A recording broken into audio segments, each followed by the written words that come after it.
The New Revised Standard Version, NRSV of the Bible, garners a mix of reactions, and a lot of it comes down to what people value in their biblical translations. For those in the pursuit of academic study or interfaith dialogue, the NRSV stands out as a stalwart. It's known for its adherence to the principles of literal translation, while also taking into account the latest scholarship in ancient languages and the most ancient manuscripts available.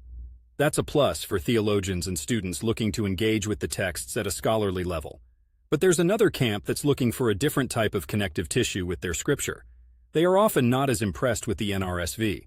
Some find it lacks the poetic grace found in versions like the King James Version, KJV, which, despite its archaic language, has a musicality that resonates during worship or personal reading. Then you have the topic of inclusivity.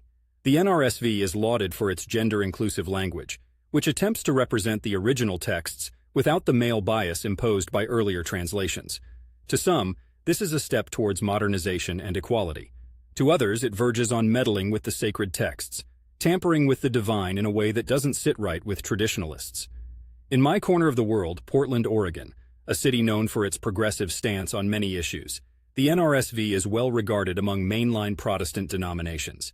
It bridges the gap between honoring the historical context of the Bible and making it accessible and understandable to the contemporary reader.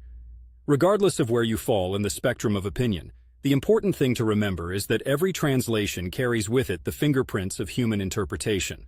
Whether you prefer the NRSV or another version entirely, it's all about the translation that brings you closer to the essence of the teachings and your understanding of the divine. And if you're really looking to dive deep, why not compare a few different versions? Place the NRSV side by side with the KJV, the New International Version, NIV, or the Message. See what stirs your soul. Just a guy from Portland sharing his 2 cents. But isn't that what the examination of sacred texts is all about?